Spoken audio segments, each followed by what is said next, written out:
Swords. Let's talk about swords.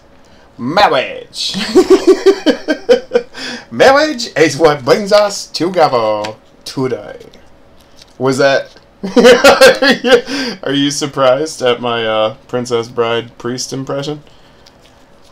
Yeah, I don't know. Swords. 100 bad guys with swords. Oh, that's second impression in like 1 second. You guys know what that's from? If you tell me in the comments below what the thing I just sang was from, I'll give you kisses the next time I see you. Alright, let's get a little serious. Now, you may ask, Austin, why would you buy a sword when it has Italy stamped on the blade? Now I'll tell you people why. I saw that this handle casting wasn't fantastic, and you know it's very clear. It should be very clear to anyone who's familiar with fine metalwork. I mean, if this was a 1700, 1800s rapier, it may be pronounced rapier because it's, I believe, a French word, but it's R-A-P-I-E-R. So, I mean, I've just always called them rapiers. But, and if you want to hear something worse than that, this is a thrusting sword. That's why it's long and pointy, as opposed to maybe curved and slashy. So, I believe even on the original rapiers, this is a 20th century, manufactured rapier. But there's some neat stuff about it, and I took a chance on it because it said Italy and not China. So if you're a little bit familiar with sword making and sword history, Italy has had a fine history of making swords. Spain, Germany, Italy, all of those people made really, really fine swords.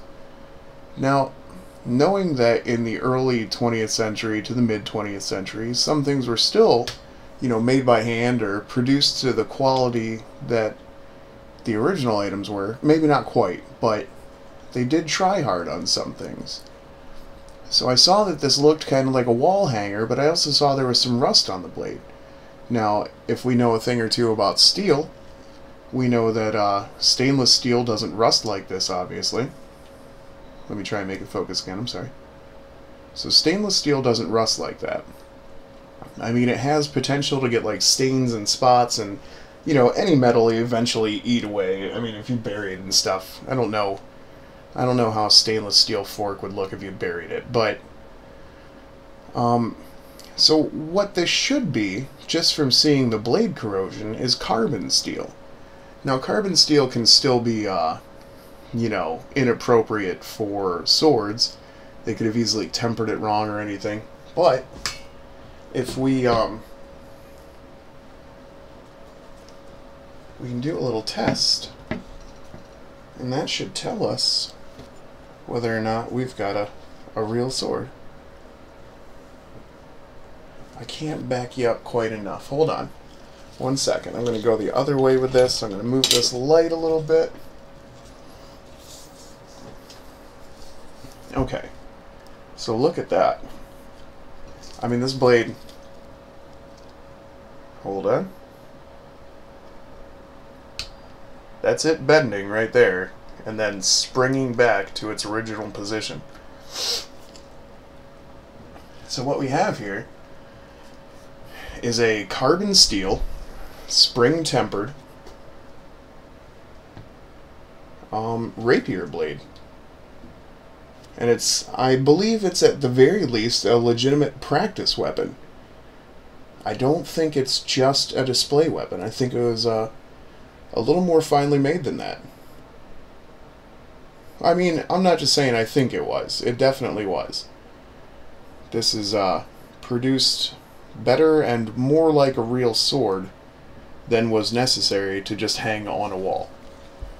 So then we get to the handle. Now the handle, that is nothing to write home about. Let's Come on. Come on, friend. What are you doing to me now? How are you now? Buddy. You're going to start agitating me. Okay. Okay, we got focus back. Now, okay, let's look at some of the figures on this sword handle here. I mean, it does look a bit burlesque. I'm not sure exactly what's going on there. It almost looks like maybe something very suggestive is going on there, and then something's happening here. You know, this might be a bit of a pervy sword, which I can appreciate. I like that. History's great sword perverts.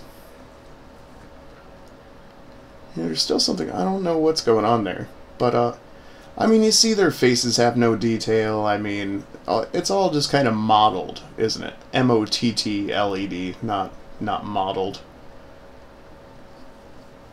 But there's a little doodadder at the end of this handle. Now, I don't know if I'll be able to get that undone, but I'm gonna let you watch me give it a try here. I don't have a completely appropriate tool to do it, but we're gonna see if we can apply a little pressure and maybe break that loose. And what should be under this is a rat tail tang. Now, the tang is the part of the blade that goes through the handle. So a rat tail tang. Now, again, this might not work.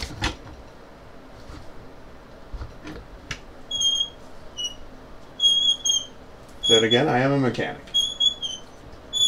So a rat tail tang, we should remember the orientation. Let's see. The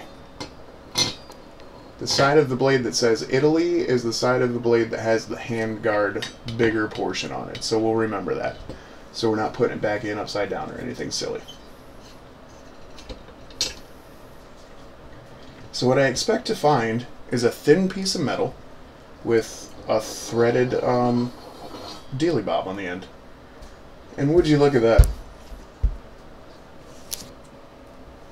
You know, Austin occasionally knows a thing or two about a thing or two.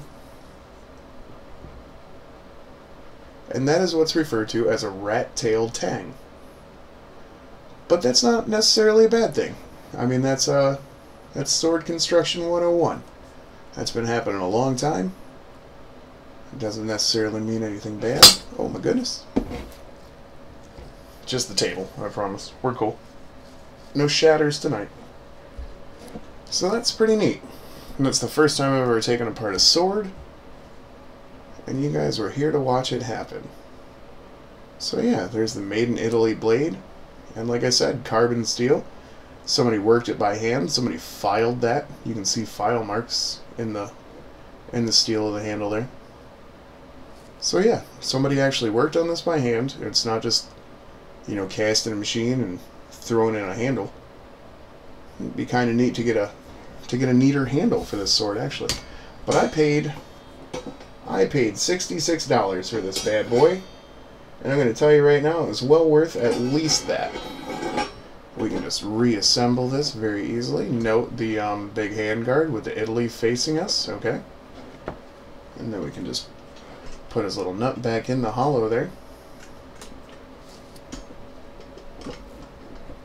Might be some wiggling required. Readjust the old angle of the dangle.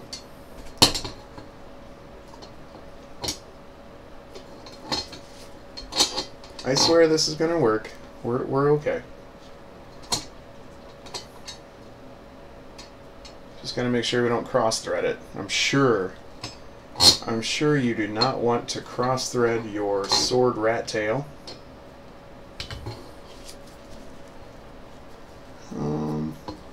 Doesn't look like it's going on straight. Do you see how crooked it is? So I believe that's cross-threaded. So we'll just unscrew that. We'll tilt the handle up just a little bit and make sure we're going on smoothly. Thread should feel just like that. Do you see just fingers? You don't need anything more than that if you're going up threads in the appropriate manner. If you're cross-threaded, it will take quite a bit more than that. And look at that. We took apart a sword We reassembled it. And now you know that if you have a little nut or what have you at the end of your sword handle, you can pretty easily remove the hilt. And I hope you guys like that. I'm going to have to do a little more strenuous labor on my other sword that I just got. This is a 20th century Italian rapier, and I believe it's very well made. I mean, it could still be made in a factory, obviously, but somebody worked hard on it, and it's a nice thing. This is officially not garbage, and not necessarily a wall hanger. I mean, obviously it's gonna look pretty nice on a wall, but I believe that would be a pretty legitimate practice weapon, or what have you. So yeah. This is Austin at the Best I Can Afford Antiques channel, showing you one of my 2 new swords. Wait until you see the other one. Oh my goodness. Oh my goodness gravy. You think the engraving on this is nice. Which it is, honestly. Yeah, we'll talk about it. This is Austin at the Best I Can Afford Antiques channel. Always trying to bring you something new and different and weird. Trying to figure stuff out, trying to take stuff apart and clean it up, you know? Maybe we'll do alright at this. I'm starting to think so. Like, share, comment, subscribe, do what you want. Add me as a friend on Facebook. Follow me on Instagram. Just any of those things would be beautiful and delightful. I'd love to talk to you. I love meeting new people. It's super cool having people share their treasures with me and stuff. I'm really so happy about the new friends I've made and everything. So yeah, you ever want some advice or have a question or anything, feel free to ask me. I'm not saying I got the answers, but, I might know somebody who has an answer, or, I might at least be able to, I don't know, pretend. No, I'm just kidding. I would never do that. You come to me for an answer, I'll either tell you I don't know, or I'll tell you what it is. This is Austin at the Best I Can Afford Antiques channel. Always a pleasure. I love you guys.